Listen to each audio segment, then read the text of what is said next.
ব্রহ্মচারিণ মার্গতম। সুখদেব বললেন, হে মহারাজ পরীক্ষিত, এই মনুপুত্র নভগের পুত্র ছিলেন নাভাগ। তিনি ব্রহ্মচর্য ব্রত পালন করে বহুদিন যাবৎ তিনি বনে জঙ্গলে বসে তপস্যা করেছিলেন।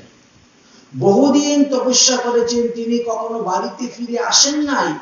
তিনার যে ভাইয়েরা ছিল তারা মনে করেছে সে আছে না মরে গেছে তা তো জানি না, তবে বাবা জীবিত থাকতেই সম্পত্তিটা ভাগ করে নেওয়া প্রয়োজন, কারণ না হলে শেষে ভাইয়ে ভাইয়ে লাঠি হয়, সম্পত্তি নিয়ে অশান্তি সৃষ্টি হয়। এই জন্য নবব জীবিত থাকতেই তিনাকে বলছেন, বাবা আপনি স্বহস্তে আমাদেরকে সম্পত্তি ভাগ করে দিয়ে দেন। তিনিও পুত্রদেরকে সম্পত্তি সব ভাগ করে দিয়ে দিয়েছেন। তারাও নিজ নিজ জায়গা মতো প্রত্যেকের বাড়িঘর তৈরি করে নিয়েছে। তার বেশ কিছুদিন পরে এই নভগ পুনরায় ফিরে এসেছেন বাড়িতে। নভগ বাড়িতে ফিরে এসেছেন। বাড়িতে ফিরে এসে বলেন, বাবা উত্তরাধিকার সূত্রে তো আমিও আপনার সম্পত্তির অধিকারী আছি, অতএব আপনি আমাকে সম্পত্তির অধিকার দেন। তিনি বললেন, তুমি তো সাধু হয়ে চলে গিয়েছো, আমরা তো তোমার কোনো খবরই জানি না, তুমি আসো বেঁচো আছে না মরে গেছো। তাই সম্পত্তির ভাগ তো সব ভাইয়েরা নিয়ে নিয়েছে, যাও তুমি ভাইদের কাছে যাও, তারাই তোমাকে সম্পত্তির ভাগ দিবে। কিন্তু কোন ভাইয়েরা সম্পত্তির ভাগ দিতে রাজি হলেন না। পিতার কাছে এসে উপস্থিত হলেন, ভাইয়েরা তো সম্পত্তি দিচ্ছে না, এখন আমি কি করি, উপায়? পিতা বললেন, শুনো বাবা, তুমি যদি আমার কথা মতো চলো তো তোমাদের ভাইদের চাইতেও তুমি বেশি বড়লোক হতে পারবে, বেশি ধনী হতে পারবে, বেশি টাকার মালিক হতে পারবে, সম্পদের মালিক হতে পারবে। কি করতে হবে? বলে, এখান থেকে বহুদূর তোমাকে হেঁটে যেতে হবে। জঙ্গলের মধ্যে অঙ্গিরস গোত্রীয় ব্রাহ্মণগণ একটি যজ্ঞ করতেছে। সেই যজ্ঞটা ছিল মাত্র 7 দিন, বৈদিক যজ্ঞ। 7 দিন এই যজ্ঞ করলে পরে দিব্য বিমান এসে উপস্থিত হবে, আর সশরীরে এই পঞ্চভৌতিক শরীর নিয়েই বিমানের মধ্যে বসে স্বর্গাদি বিভিন্ন লোকে ভ্রমণ করতে পারবেন। এই যজ্ঞটা এরা করতেছে, কিন্তু যে যজ্ঞটা 7 দিনে সিদ্ধি লাভ হয়ে যায় বিমান আসে, সেই যজ্ঞটা আজকে 7 বছর ধরে করে যাচ্ছেন, লাভ হচ্ছে না। কেন হচ্ছে না? বলে মন্ত্রের ভুল। ভুল মন্ত্র যদি জপ করা হয় সারা জীবন জপ করলেও এটা সিদ্ধি লাভ হয় না। মন্ত্র শুদ্ধ উচ্চারণ করতে হয়। এই সিদ্ধান্তটা এখানে দিলেন।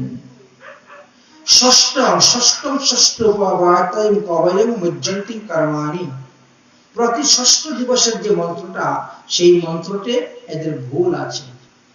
আর এই জন্য 7 বছর ধরে তারা যজ্ঞ করা সত্ত্বেও এই যজ্ঞ তাদের সিদ্ধি লাভ হচ্ছে না। এটা বিশ্বদেব নামক যজ্ঞ ছিল, সিদ্ধি লাভ হচ্ছে না।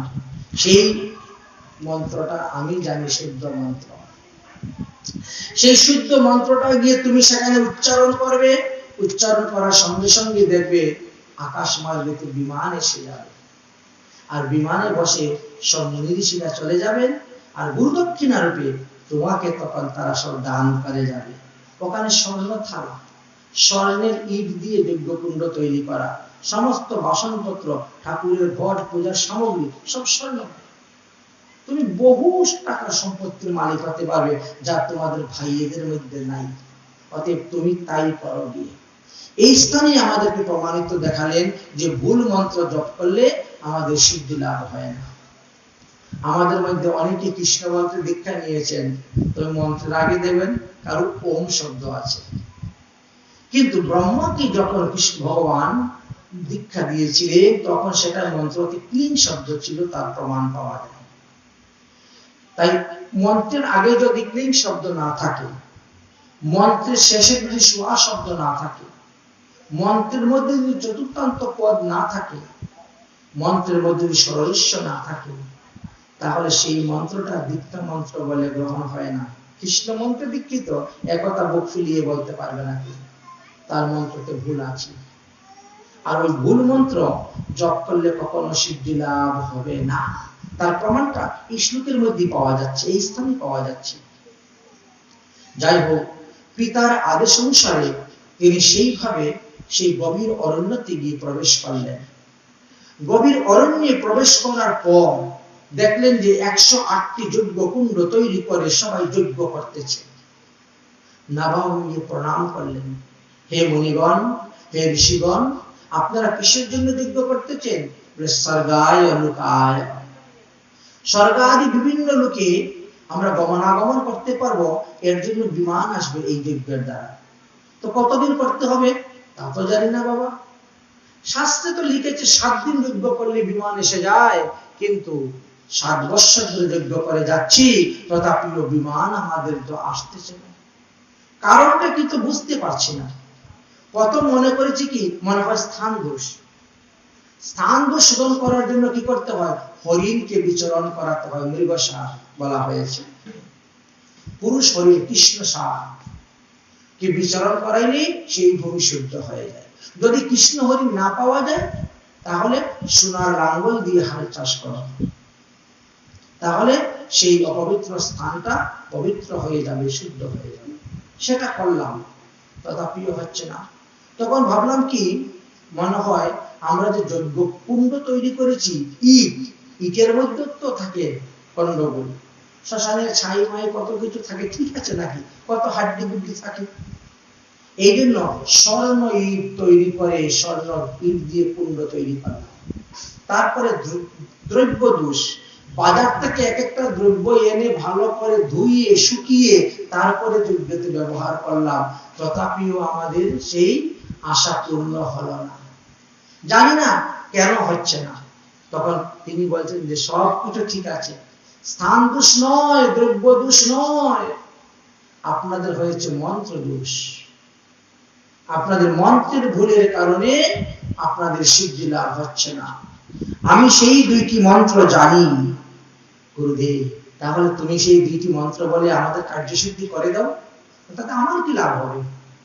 বৈকুণ্ঠ থেকে বিমান আসবে, আপনারা বিমানে বসে চলে যাবেন, তো আমার লাভ কি হবে? বলে তোমাকে গুরু দক্ষিণা রূপে সব দ্রব্য তোমাকে দান করে দিব।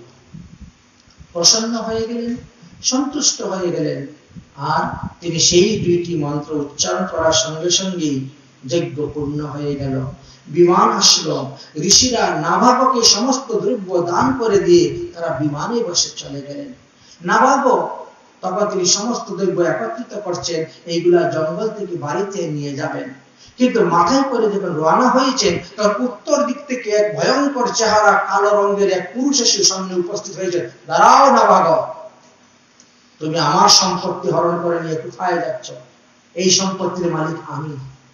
নাভাগ বলছে, হে বীর পুরুষ, ঋষিগণ আমাকে দান করেছেন, এই দ্রব্য আমার। এই নিয়ে দুজনের মধ্যে তর্কাতর্কি শুরু হয়ে গেল, কথোপকথন শুরু হয়ে গেল। সেই কালো রঙের বীর পুরুষ বলতেছেন, এই পৃথিবীতে তুমি কাকে বিশ্বাস করো, কার বাক্য বিশ্বাস করো? আমি আমার বাবাকে বিশ্বাস করি, বাবার বাক্য মানি, বাবার প্রতি আমার অটুট শ্রদ্ধা বিশ্বাস। কেন? আমার বাবা একজন বিরাট বড় পণ্ডিত, ইনি 4 বেদ 6 শাস্ত্র সমস্ত পড়েছেন। ইনি শাস্ত্র সিদ্ধান্ত ছাড়া এক পাও চলেন না, হাঁটেন না, কথা বলেন না। এই জন্য আমার বাবাকে সবসময় মানি, বাবা যা বলেন আমি তাই করি। বলে যাও, তাহলে তোমার বাবাকে গিয়ে জিজ্ঞেস করো, এই সম্পত্তির মালিক আমি না তুমি। ঠিক আছে, নাভাগ চলে গেলেন, গিয়ে বাবার কাছে জিজ্ঞাসা করলে সমস্ত ঘটনা খুলে বললেন। বাবা বলছেন সম্পত্তির মালিক ওই ব্যক্তি। নাভাগ বলছে, কেমন করে হলো? ঋষিরা আমাকে দান করেছেন। বলে বাবা, দক্ষ যজ্ঞ যখন লন্ডভন্ড হয়ে গিয়েছিল, দক্ষ যখন মারা গেলেন, আগুনেতে মাথায় আহুতি দিয়ে দিলে বীরভদ্র, ভগ নামক সূর্যের চক্ষু উঠিয়ে ফেলে দিয়েছিল, পুষ্য নামক সূর্যের দাঁত ভেঙে দিয়েছিল, ভৃগু ঋষির দাড়ি ছিঁড়ে ফেলে দিয়েছিল। সেই সময়ে সবাইকে সুস্থ সবল হওয়ার জন্য ব্রহ্মা বিধান করেছিলেন যে যজ্ঞ করার পরে যে সমস্ত উৎকৃষ্ট দ্রব্য অবশিষ্ট থাকবে, সেই অবশিষ্ট দ্রব্যের মালিক হবে স্বয়ং মহাদেব। অতএব তোমার এই যজ্ঞের শেষে যা কিছু আছে, এই সমস্ত দ্রব্যের মালিক তো মহাদেব। তাই মহাদেব এসেছেন এইরকম রূপ ধারণ করে তোমাকে পরীক্ষা করার জন্য। যাও, মহাদেবের চরণে গিয়ে ক্ষমা করে চেয়ে বলো, যাও, এই সম্পত্তি আপনার, আপনি নেন। তোমাকে আমি অন্যভাবে বড়লোক বানিয়ে দিব পুত্র, তুমি চিন্তা করিও না। পিতার আদেশ পালন করে তিনি আসলেন এবং মহাদেবের চরণে ক্ষমা ভিক্ষা চেয়ে সমস্ত ধন মহাদেবকে দান করে দিলেন। কিন্তু মহাদেব সন্তুষ্ট হয়ে গেলেন পিতৃবাক্যে। তুমি তোমার পিতাকে এত মান ও শ্রদ্ধা করো, পিতার বাক্য, তাই আমি প্রসন্ন হলাম, যাও এই ধন আমি তোমাকে দান করলাম, এই ধন নিয়ে যাও। এইভাবে নাভাগ বড় হয়েছিলেন। আর এই নাভাগের বংশে জন্মগ্রহণ করেছিলেন মহারাজ অম্বরীশ। মহারাজ অম্বরীশ তিনি শশাঙ্করা পৃথিবীর রাজা ছিলেন। এই জন্য অম্বরীশ মহাভাগ সপ্তদ্বীপ ও গতি মহিম লেখা আছে।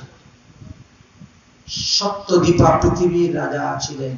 কিন্তু এত বড় রাজা থাকা হয়তো সত্ত্বেও তিনার কোনো অহংকার ছিল না, অভিমান ছিল না। তিনার ৩০০ জন রানী ছিল, থাকা সত্ত্বেও কোন রানীর প্রতি তিনার কোনো মোহ ছিল না।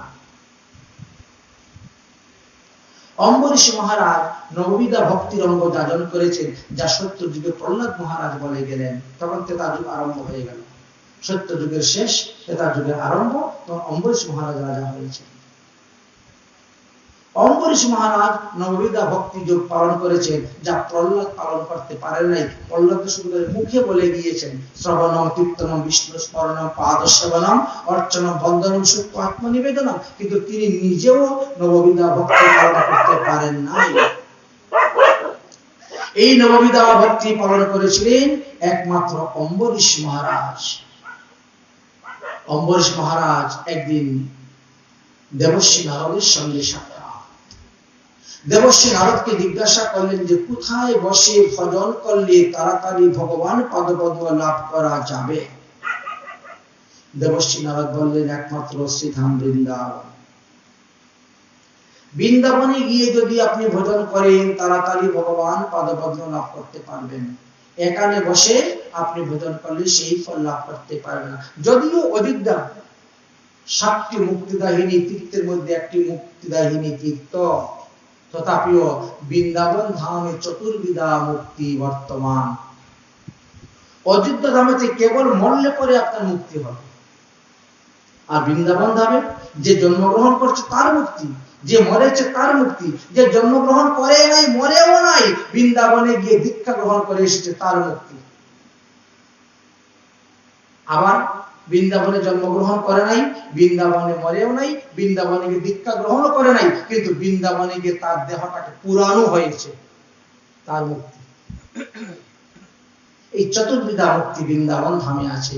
অতএব তুমি এখন অযোধ্যা থেকে বৃন্দাবনে চলে যাও, সেখানে গিয়ে বসে ভজন করো। কোন ভজন করলে ভগবানকে প্রসন্ন করা যাবে? একাদশী। প্রতিটি একাদশী সংযুক্ত দ্বাদশীতে ব্রত করবে, আর পালনের দিন ব্রাহ্মণ বৈষ্ণব ব্রতবাসীদেরকে সেবা দিবে, তারপরে তুমি পালন করবে। অতি শীঘ্র তাড়াতাড়ি ভগবত পদপদ্ম লাভ করতে পারবে। এই তো তিনার সবথেকে ছোট স্ত্রী সুশীলা সঙ্গে করে নিয়ে যমুনার পল্লী পারে চলে গেলেন। আজও পর্যন্ত অম্বরীশ টিলা আছে, দুর্বাসা টিলা আছে। এটাকে গাড়ি করে যদি যেতে হয় আমাদেরকে, তাহলে লক্ষ্মীনারায়ণ চৌড়ি হয়ে ঢুকতে হয়। আর যদি নৌকায় যেতে হয় তাহলে বিশ্রাম ঘাট। কংসকে বধ করার পরে ভগবান শ্রীকৃষ্ণ যেখানে বিশ্রাম করেছিলেন, সেই বিশ্রাম ঘাট থেকে মাত্র 10 টাকা ভাড়া নৌকায় ওপার করে দিবে, তারপরে একটু হাঁটলেই যাওয়া যায় অম্বরীশ টিলা, যেখানে অম্বরীশ মহারাজ বসে তপস্যা করেছিলেন। শুরু হলো একাদশী ব্রত। একাদশী ব্রত করতে করতে করতে করতে 1 বছর পূর্ণ হওয়ার মাত্র একটা একাদশী ব্রত বাকি আছে, আর সেই সময় দুর্বাসা ঋষি সেই পালনের দিনে সে উপস্থিত হয়ে গেছে। অম্বরীশ মহারাজ পালন করার জন্য প্রসাদ হাতে নিয়েছেন, আর এমন সময় দুর্বাসা ঋষি সশিষ্যের প্রবেশ। গৃহস্থ ধর্মটা বড় কঠিন, সঙ্গে সঙ্গে প্রসাদ রেখে দিয়েছেন। আসুন আসুন মহারাজ, আসুন আসুন আসুন পালনের প্রসাদ। দুর্বাসা বলছে আমি তো এখন স্নানই করিনি, সকাল থেকে তীর্থ ভ্রমণ করতেছি, তীর্থ ভ্রমণ করতে করতে বেলা হয়ে গেছে, এখনই যাচ্ছি, এখনই যমুনায় স্নান করে এসে পালনটা করে নেব।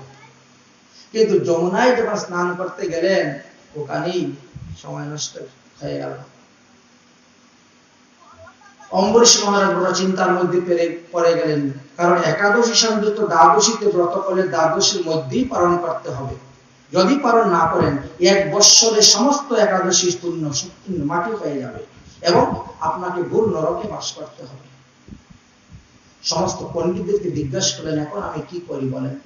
যদি আমি পালন করি তাহলে ব্রাহ্মণের চরণে আমার অপরাধ হবে। অতিথি ব্রাহ্মণকে উপবাস রেখে গৃহস্থ সেবা গ্রহণ করতে নাই, এটা নিষেধ আছে শাস্ত্রে। আগে অতিথিকে সেবা করাতে হবে, তারপরে স্বয়ং ভোজন করতে হবে। অতিথিকে উপবাস রেখে ভোজন করলে তো অপরাধ হবে। আর ভোজন না করলে, পালন না করলে একাদশী ব্রতের ফল নষ্ট হয়ে যাবে।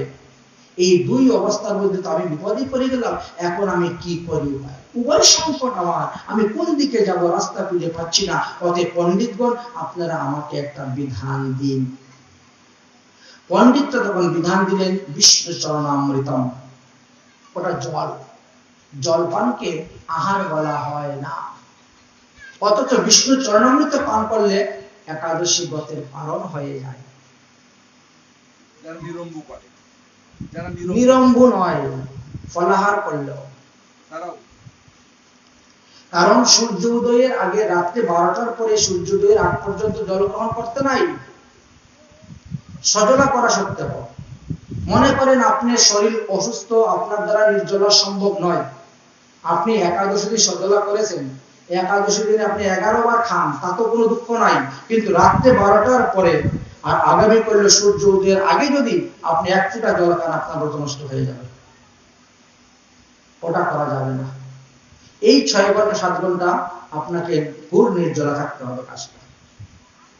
পরের দিন নির্দিষ্ট সময়ের মধ্যে আপনি চরণামৃত পান করলেও আপনার একাদশী পালন হয়ে যাবে, সজলা করা সত্ত্বেও। নির্জলা যারা করবে তাদেরও হয়ে যাবে। আমরা অধিকাংশ সময় কি করি? আমরা জগন্নাথের মহাপ্রসাদই মুখে নিয়ে পালন করি। যদি কোনো জগন্নাথের মহাপ্রসাদ না থাকে, এই চরণামৃত পান করেও পারবে। যদি সময় থাকে, আপনি চিরাভোগ দেন, আপনি অন্ন ব্যঞ্জন ভোগ দিয়ে পালন করুন। পালনে তো বিশেষ মহিমা হয়েছে, তুলসী পাতা সহিত সেই ভোগ হাতে নিয়ে আপনি পালন করবেন। তাহলে 1 কোটি একাদশী ব্রতের ফল লাভ করা যায়, 1 কোটি জন্মের পাপ থেকে মুক্তি লাভ করা যায় তুলসী পাতা সহ। লোকে বলে তুলসী পাতা চিবিয়ে খেতে নাই, অপরাধ হয়। কিন্তু হরিভক্তি বিলাস খুলে দেখবেন, পালনের সময় বলছেন তুলসী পাতা সহিতই ভগবানের প্রসাদটা আগে মুখে দিবেন, পালন করবেন। এটাই হলো নিয়ম। যাই হোক, দুর্বাসা ঋষি স্নানে আছেন, আর অম্বরীশ মহারাজ পণ্ডিতদেরকে নিয়ে বসে বিচার করতেছে শাস্ত্র, কিভাবে আমার 2 দিক রক্ষা হবে। এই হলো 2 দিক রক্ষা করার বিধান হয়ে গেল। তিনি চরণামৃত পান করলেন। চরণামৃত পান করার পরে সেই হাত মস্তকে মুছতে হয়। আমরা কি বলি? হাত উচিষ্ট হয়ে গেছে, একটু হয়ে গেছে, জুতা হয়ে গেছে, তাই না? হাত দো, হাত দো, হাত দো। যদি ওই হাতে বিগ্রহ সেবা করতে হয়, তাহলে হাত না ধুয়ে করা যাবে? বিগ্রহ সেবা করতে গেলে হাত ধুইতে হবে, সেটা প্রসাদী জ্ঞানে। প্রসাদী জ্ঞানে হাত ধোয়া হবে, উচিষ্ট জ্ঞানে নয়। চরণামৃত পান করে প্রসাদী জ্ঞানে হাত ধোয়া হবে, উচিষ্ট জ্ঞানে নয়। কারণ চরণামৃত পান করতে হয় ব্রহ্মতীর্থে, যেখানে সেখানে পান করতে নাই। অনেকেই জানে না আমাদের হাতের মধ্যে 7টা তীর্থ আছে: দেবতীর্থ, ঋষিতীর্থ, কায়তীর্থ, পিতৃতীর্থ, ব্রহ্মতীর্থ। এই তো 7টা তীর্থ আমাদের হাতের মধ্যে আছে। প্রজাতীর্থ, এখানে প্রজাতীর্থ, প্রজাতীর্থ, দেবতীর্থ, ঋষিতীর্থ, কায়তীর্থ, মনুষ্যতীর্থ, পিতৃতীর্থ, আর এখানে হলো ব্রহ্মতীর্থ। এই ব্রহ্মতীর্থের মধ্যে পান করতে হয়। জল আপনাকে এইখানে দিলেন, হাতের তালুতে, আর আপনি জলটাকে পান করবেন ব্রহ্মতীর্থে। তারপরে মাথায় হাত দিবেন। কখনো মাথা উচিষ্ট হবে না, উচিষ্ট মানা হয় না। মন্ত্রের মধ্যে বলে গেছে, কাল মৃত্যু হরণ সর্বব্যাধি বিনাশন বিষ্ণু পাদক পিত্ত তং শিরসি ধারণামজ্জম। এই জন্য মাথায় হাত দিতেই হবে। যদি কেউ মাথায় হাত না দিয়ে হাত দেয়, তার অপরাধ হবে, তার ক্ষতি আছে। একটু ভালো করে যদি ঘেটে কেউ হরিভক্তি বিলাসকে পড়ে, এখানেই জানতে পারবে। কিন্তু মানুষ তো পড়ে না, উপরে উপরে পড়ে আর ঝগড়া করে মরে। ভিতরে ঢুকতে হবে শব্দের, তাহলে ঢুকতে পারে। অম্বরীশ মহারাজ প্রসাদী জ্ঞানে হাত ধুয়েছেন। দুর্বাসা এসে দেখে ফেলেছে, হ্যাঁ, আমাকে অতিথি নিমন্ত্রণ দিয়ে আমার আগে খেয়ে দিল, তুমি আমাকে অপমান করলে, ব্রাহ্মণ অপমানের ফল তোমাকে দেখাচ্ছি। মাথার থেকে জটা ছিঁড়ে ফেলে দিলেন, কৃত্যা অনল সৃষ্টি হয়ে গেল। যে অনল অম্বরীশ মহারাজকে বধ করার জন্য ছুটছে, আদেশ দিয়ে যাও বধ করো, কিন্তু অম্বরীশ মহারাজ একটুকু ভয় পেলেন না, এক পাও পিছনে হাঁটলেন না, বরং তিনি দুই হাতে জোর করে ভগবানের প্রার্থনা করলেন। ভগবান সঙ্গে সঙ্গে সুদর্শন চক্র দিয়ে দিয়েছেন। সেই সুদর্শন চক্র এসে এই আগুনের মানুষটাকে আগে ভস্মীভূত করে দিল, তারপরে দুর্বাসা ঋষিকে ভস্ম করার জন্য ছুটল। তখন দুর্বাসা ঋষি নিজের প্রাণকে রক্ষা করার জন্য তিনি পলায়ন করতে শুরু করলেন। যাবেন কোন দিকে? যেদিকে যাচ্ছে সেদিকে তিনার পিছনে পিছনে সুদর্শন চক্র ছুটছে, সুদর্শন চক্র ছুটছে। প্রথমে তিনি ব্রহ্মলোকে ব্রহ্মার কাছে উপস্থিত হয়েছেন, আমাকে রক্ষা করুন, আমাকে রক্ষা করুন, আমাকে রক্ষা করুন। রক্ষায়ু সন্তম চক্রম শ্রী হরিভক্তি বৎসল, এই বিষ্ণু চক্র থেকে আমাকে রক্ষা করুন, আমাকে রক্ষা করুন। ব্রহ্মা বলছেন, ক্ষুদ্র নাম মহতাংশৈব ভক্তানাম রক্ষয়াশ্চ, ভক্তবৎস শ্রীহরি তার ভক্তকে রক্ষা করার জন্য সুদর্শন চক্র রেখে দিয়ে, এই সুদর্শন চক্র থেকে আমি তোমাকে রক্ষা করবো কেমন করে? তুমি তো বৈষ্ণব লিঙ্গ। অম্বরীশ কত বড় বৈষ্ণব জানো? নববিধা ভক্তি রঙ্গ সহস্তে যাদন করে, এত বড় রাজা হওয়া সত্ত্বে কোন কর্মচারী রাখেন না ঠাকুর ঘরের সেবা পূজার জন্য। আর আমরা 2-4 লক্ষ টাকার মালিক হইলে ঠাকুর ঘরে কর্মচারী রেখে দিই, বাসন মাজার জন্য একজন কর্মচারী, ফুল তোলার জন্য একজন, পূজা করার জন্য একজন, রান্না করার জন্য একজন, 4-5 রেখে দিই। আর তিনি নিজের হস্তে করছেন। হেম বৈষ্ণব নিন্দা করে দেই জ্বর, সে পায় দুঃখ জীবন মরণ। জীবিত অবস্থায় তো দুঃখ পাবে, আর মৃত্যুর পরেও তো তোমাকে এই দুঃখ ভোগ করতে হবে। তোমার তপস্যায় কোনো কাজ লাগবে না, তোমারই সাধন, তোমারই ভজন, তোমারই তপস্যা সুদর্শন চক্রের হাত থেকে রক্ষা করতে পারবে না। বিদ্যা কুল তপস্যা বিফল তাহার, বৈষ্ণব নিন্দা করে যে পাপিষ্ঠ দুরাচার। তোমার এই বিদ্যা কোনো কাজে লাগবে না। যাও তুমি ভগবান কৃষ্ণের কাছে যাও। আমার তো মনে হয় কৃষ্ণ তোমার পূজা গ্রহণ করবেন না, তুমি বৈষ্ণব নিন্দা করেছো। কৃষ্ণ পূজাও তাহার কৃষ্ণ না করেন গ্রহণ, বৈষ্ণব নিন্দা করে যে পাপিষ্ঠ জন। এটা একটা অপরাধ, বৈষ্ণব অপরাধ। আমরা জানি যে 6 প্রকারের বৈষ্ণব অপরাধ আছে আমাদের। প্রথমে হলো হন্তি, দ্বিতীয় নিন্দতি, তৃতীয় হলো দৃষ্টি, চতুর্থ হলো বৈষ্ণবা অভিবাদন্তি, পঞ্চমে হলো ক্রুদিতি জানতি, ষষ্ঠে হর্ষে দর্শনে। এই প্রথম হিসাব। যে ব্যক্তি বৈষ্ণবকে প্রহার করে তার বৈষ্ণব অপরাধ, যে বৈষ্ণবকে নিন্দা করে তার বৈষ্ণব অপরাধ, যে বৈষ্ণবকে দ্বেষ করে তার বৈষ্ণব অপরাধ, যে বৈষ্ণব দর্শন করিয়া প্রণাম করে না, আনন্দ মানে অভিভাবক জানায় না, তার বৈষ্ণব অপরাধ। আর যে ব্যক্তি বৈষ্ণবের প্রতি ক্রোধ প্রকাশ করে, কথা বলে, তার অপরাধ।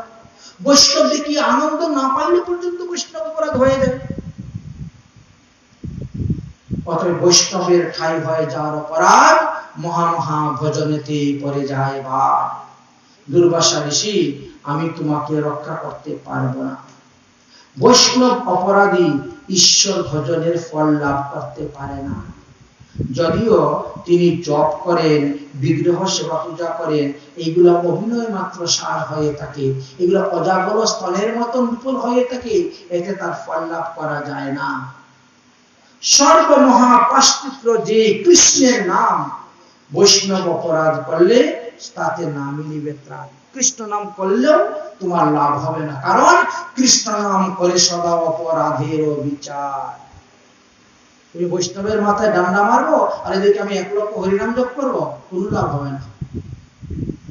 কৃষ্ণ নাম করে অপরাধের বিচার, তুমি কৃষ্ণ নাম করলেও লাভ হবে না। সুতরাং তুমি আমার এখান থেকে পালাও। আমি যদি তোমাকে রক্ষা করতে যাই না, সুদর্শন চক্র আমাকেও ছাড়বে না, আমাকেও ছাড়বে না। আমি পারবো না বাবা তোমাকে রক্ষা করতে, তুমি এখান থেকে পারো। তুমি তো মহাদেবের ভক্ত, তুমি তো মহাদেবের অংশ অবতার, তুমি যাও মহাদেবের কাছে, তিনি তোমাকে রক্ষা করবেন। ছুটছেন মহাদেবের কাছে কৈলাস পর্বতে। মহাদেব তখন বলছেন, হে দুর্বাসা, বৈষ্ণব নিন্দুক্তি পাপিষ্ট দুরাচারিহা হইতে কত দুঃখ আছে তোরা জানিস? যে বৈষ্ণবকে রক্ষা করার জন্য আমি ত্রিশূল হাতে নিয়ে ঘুরে বেড়াই ত্রিভুবন, আর তুমি আমার অংশ অবতার হয়ে সেই বৈষ্ণবী নিন্দা করতে যাচ্ছ। শাস্ত্র যেই বৈষ্ণব নামে হয় সংসার পবিত্র, ব্রহ্মা আদি গায়েন যে বৈষ্ণব চরিত্র, যে বৈষ্ণব নাচিলে অচিন্ত্য কৃষ্ণ পাই, যে বৈষ্ণব পূজা হইতে শ্রেষ্ঠ আর নাই। যে বৈষ্ণব নাচিলে পৃথিবী ধন্য হয়, যার দৃষ্টি মাত্র 10 দিক পাপ যায় হয়। যে বৈষ্ণব জন বাহু তুলিয়া নাচিলে স্বর্গের সমস্ত অমঙ্গল বুঝে ভালো মতে। হেন মহাভাগবত রাজা অম্বরীশ, আর তাহারে তুমি পাপিষ্ঠ করিলে তাহার নিন্দা চরিত। আমি তোমাকে রক্ষা করতে পারবো না। শুনো বিপ্র, শুনো বিপ্র, বৈষ্ণব নিন্দে যেই জন কুষ্ঠরোগ হয় তার শাস্ত্রে লেখা, তোমাকে কুষ্ঠরোগগ্রস্ত হয়ে ভোগ করতে হবে। 84 সহস্র জন যাতনা প্রত্যেকে পুনর্ ভুজিবে বৈষ্ণব নিন্দুকে। 84 লক্ষ নরককুণ্ড ভোগ করতে হইবে। যত পাপ হয় অবৈষ্ণব নিন্দিলে, তার থেকে 100 গুণ বেশি পাপ হয় বৈষ্ণব নিন্দিলে। হে দুর্বাসা, সর্বত্র বৈষ্ণবং পূজ্যং সর্প মৃত্যু রসাতলে, দেবানাং মনীশ্বরাং তথৈব যক্ষ রাক্ষসাম। বৈষ্ণব উপাধিটা এত সহজ উপাধি নয়, সাধারণ উপাধি নয়। বহু জন্মের স্বীকৃতির ফলে এই বৈষ্ণব উপাধিটা লাভ করা যায়। বৈষ্ণবদের পূজা স্বর্গেতে হয়, মৃত্যুলোকে হয়, পাতালে হয়, দেবতারা করেন, মনুষ্যরা করেন, ভূত প্রেত আদি যারা তারাও করে থাকেন। মম প্রাণ হি বৈষ্ণব, মহাদেব বলতেছেন, মম প্রাণ হি বৈষ্ণব তেষম রক্ষার্থম এব হি সুরং ময়া ধার্য হেতু নিন্দাং সে মেহত কারণম। আমি কেন ত্রিশূল হাতে নিয়ে ঘুরে বেড়াই? বৈষ্ণবদেরকে রক্ষা করিবার জন্য। বৈষ্ণব আমার প্রাণ। আমার ভক্ত হয়ে যদি কেউ বৈষ্ণবের নিন্দা করে, আমি তার হাতের সেবা গ্রহণ করি না, আমি তার হাতের পূজা করি না, আমি তার হাতের পূজাকে তারই সংহার করি। বৈষ্ণব আমার এত প্রিয়, অতএব আমি তোমাকে রক্ষা করতে পারবো না। যাও, তুমি যাও ভগবান নারায়ণের কাছে, বিষ্ণুর কাছে। তুমি বিষ্ণুর ভক্তির চরণে অপরাধ করেছ, অতএব একমাত্র ভগবান বিষ্ণুই পারবেন তোমাকে রক্ষা করতে, আমার দ্বারা হবে না। যাও। বিদায় দিয়ে দিলেন, বলে দিলেন, ভজ ব্রাহ্মণ গোবিন্দ স্মরতস্য পদাম্ভুজম। গোবিন্দের চরণে যাও। সর্বম পদ বিনিশ্যতি হরেরি স্মরণাম দপি। একমাত্র ভগবানই তোমাকে রক্ষা করতে পারবেন, বিষ্ণু আর কেউ রক্ষা করার মতন নেই। দুর্বাসা তখন মহাদেবকে দণ্ডবতে প্রণাম করে সেখান থেকে তিনি রওনা হয়ে গেলেন ভগবানের চরণে, বিষ্ণুর চরণে। ত্রাহিমাম কমলাকান্ত ত্রাহিমাম করুণানিধে, দীনো বন্ধু ইতি দীনেশ করুণা সাগরম প্রভু, শরণাগত শুক্কর্তং ভয় ত্রাণ পরায়ণম, ভগবতং নবমং ভীত নারায়ণম নমস্তুতে। ভগবানের চরণে শরণাপন্ন হয়েছেন। ভগবান বলছেন, আমার স্তুতি করে কি হবে বাবা? আমি তো তোমাকে রক্ষা করতে পারবো না। কেন? আরে অহং ভক্তা পরাধীন হি স্বতন্ত্র ইব দ্বিজা। আমি যে ভক্তের অধীন। ভক্ত মোর মাতা পিতা বন্ধু পুত্র ভাই। আমার অধীনে মহাদেব থেকে আরম্ভ করে 33 কোটি দেবতারা কাজ করে যাচ্ছেন পৃথিবীতে। এক একজনের উপর এক একটা কাজের দায়িত্ব দেওয়া আছে। সব আমার অধীনে কাজ করতেছে, আমার ইঙ্গিতে সবাই চলতেছে, আর আমি ভক্তের অধীনে। এটা আমার স্বভাব। যে ভক্ত আমাকে যেভাবে ভজে আমি তাকে সেভাবে ভজি, এ মোর স্বভাবে, এটা আমার স্বভাব। তাই ভক্ত বই আমার দ্বিতীয় আর নাই, ভক্ত মোর মাতা পিতা বন্ধু পুত্র ভাই। তুমি জানো, মোর ভক্তি, মোর ভক্ত পতি প্রীত ভক্তি করে যেই জন, নিশ্চয় বলিলাম মোরে পাবে সেই জন। আমার ভক্তকে যদি কেউ প্রেমের সহিত, প্রীতির সহিত, ভক্তির সহিত সেবা পূজা করে, আমাকে পাবে। আমাকে পূজা করলে আমাকে পাইতে পারে, নাও পাইতে পারে, কিন্তু আমার ভক্তের পূজা করলে সে আমাকে পাইবেই পাইবে। আর তুমি কি করলে? তুমি সেই ভক্তকে বধ করার জন্য একটা আগুনের মানুষ তৈরি করে দিলে, পিতা অনল সৃষ্টি করলে। কি ছিল তার অপরাধ? এত লঘু পাপে গুরুদণ্ড। মোর পূজা মোর নাম গ্রহণ যে করে, মোর ভক্ত নিন্দে যদি তার বিঘ্ন ধরে। তুমি তো আমার পূজা করতেছ, আমার স্তুতি করতেছ, আমাকে প্রণাম করতেছ, আর এদিকে আমার ভক্তের নিন্দা করতেছ। কোন লাভ হবে না এই সমস্ত পূজার দ্বারা। সেবকের দ্রোহী মই সহিতে না পারি, পুত্র যদি হয় তথাপি সংহারি। সেবক মানে ভক্ত, ভক্তকে রক্ষার জন্য আমি নিজের পুত্রকে কেটে দিতে আমি দ্বিধাবোধ করি না। ঘটেছে এরকম ঘটনা, হয়েছে। পুত্র কাটি আপন সেবক রক্ষার লাগি, মিথ্যা নাহি কহি দিজ শুনো মন দিয়া। আমি আমার নিজের ছেলেকে নিজের হাতে কেটে দিয়েছি আমার ভক্তকে রক্ষা করার জন্য। সেটা অন্য অবতারে, অন্য লীলাতে হয়েছিল। অহম অহম প্রাণ বৈষ্ণবান মন প্রাণাহি বৈষ্ণবা তৈস্তিব্য দৃশ্যি সুমূঢ়ম মমানুসরঞ্চ হিংসক। যাহারা বৈষ্ণবদিগকে হিংসা করে তারা তো প্রকারান্তে আমাকে হিংসা করতেছে, কারণ আমার বাস তো বৈষ্ণবের হৃদয়ে। আমি তো বৈষ্ণবের হৃদয়ে থাকি, বাস করি। বৈষ্ণবরা যেমন আমার হৃদয়ে বাস করে, আমি ঠিক তেমনি ভাবে বৈষ্ণবের হৃদয়ে বাস করি। প্রভু, ভুল হয়ে গেছে, আর এমন ভুল করব না, ক্ষমা করে দাও। প্রভু বলেন, উপদেশ করিতে পারি, বৈষ্ণব অপরাধ আমি খণ্ডাইতে নারি। তুমি যে অপরাধ করেছ সেটা অপরাধ থেকে মুক্তির উপায় আমি তোমাকে বলে দিতে পারবো, কিন্তু আমি খণ্ডন করতে পারবো না। তাহলে কি? যেই বৈষ্ণবের স্থানে হইবে যাহার অপরাধ, সেই ক্ষমিলে পুনর্গুচে নহেবার। যে বৈষ্ণবের কাছে অপরাধ করেছো সেই বৈষ্ণবের কাছে গিয়ে ক্ষমা চাও, তিনি যদি ক্ষমা করে দেন হয়ে গেল। আমি ক্ষমা করার কেউ নেই। তাহলে কি করতে হবে? অম্বরীশের কাছে তোমাকে যেতে হবে। প্রভু, আমি যাব কেমন করে? সুদর্শন চক্র যেভাবে ঘুরতেছে আমার পিছনে, পেলেই গলা কেটে ফেলে দিবে। আমি তো প্রাণ পড়ে ছুটে দৌড়ে পলাচ্ছি। চিন্তা করো না, আমি এতদূর পর্যন্ত আশ্বাস তোমাকে দিতে পারি যে অম্বরীশের কাছে না যাওয়া পর্যন্ত সুদর্শন চক্র তোমার পিছনে পিছনে যাবে, তোমার গলা কাটবে না। যাও, তুমি কি ক্ষমা চাও? তিনি যদি ক্ষমা করে দেন তাহলে ক্ষমা হয়ে গেল। সুদর্শন চক্র পুনরায় ফিরে চলে আসবে, তোমার কোনো অনিষ্ট করবে না। বাস। উপনীত হইলেন আসি অম্বরীশের কাছে, দেখেন রাজা সেই মতো দণ্ডাইয়া আছে। অম্বরীশ কি ধরনের ভক্ত চিন্তা করছেন? 1 বৎসর গত হয়ে গেছে, এই দৌড়ে গেছে আর আসতে যে 1 বৎসর। আমাদের দেবতাদের একদিন, আমাদের 1 বৎসর। 1 বৎসর তিনি কি করেছে? শুধু কালী বিষ্ণু চরণামৃত পান করেছিলেন, 1 বৎসর অন্ন আহার করেন নাই। অতিথি ব্রাহ্মণকে উপবাস রেখে অন্ন আহার করলে গৃহস্থদের অপরাধ হয়।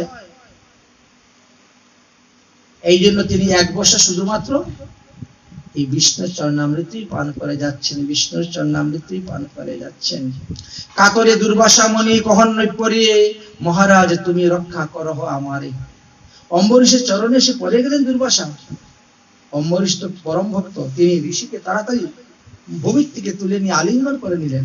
উভয়কে দণ্ডবত, উভয় আলিঙ্গন করে নিলেন। রাজা কন, মুনিবর করো অবদান, উষ্ণ পরমান্ন এই দেখো বিদ্যমান, তুমি প্রসাদ গ্রহণ করো। তুমি না খাইলে তো আমার সেবা হয় না। অতিথি আমার গৃহে এলে মহাশয়, তুমি না খাইলে মোর পারণ নাহি হয়।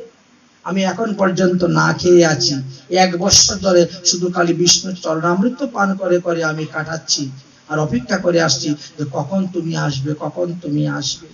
দুর্বাসা কহেন, আমি সুদর্শনের ভয়ে প্রাণ নিয়ে পলাইনু। দুর্বাসা কহেন, আমি সুদর্শনের ভয়ে শুনো রাজা প্রাণ নিয়ে গেলু পলাইয়ে। আমি পালিয়ে গিয়েছিলাম। আচ্ছা, কৃষ্ণ ভক্ত অম্বরীশ তো 1 পাও পিছনে হাঁটে নাই, সুদর্শনের ভয় পায় নাই। আর দুর্বাসা ঋষি প্রাণের ভয়ে কত জায়গায় দৌড়ে পলাইয়েছেন, কিন্তু যাবে কোথায়? সুদর্শন চক্রবর্তীর পিছে পিছে যাচ্ছে। রাজা তখন কি বলেন, 2 হাত জোর করে সুদর্শন চক্রকে স্তুতি করলেন।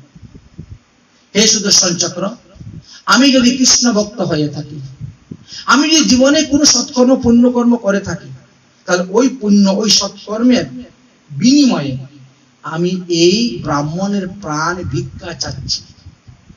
সুদর্শন চক্র, তুমি এই ব্রাহ্মণকে বধ করিও না, তুমি ফিরে যাও, তুমি ফিরে যাও। সুদর্শন চক্র শান্ত হয়ে চলে গেলেন, ঠাকুর ঘরে গিয়ে পড়লেন, চলে গেলেন। রাজা কোন সুদর্শনের আর ভয় নাই। মুনি বলেন, তাহলে দাও দাও পরমান্ন খাই।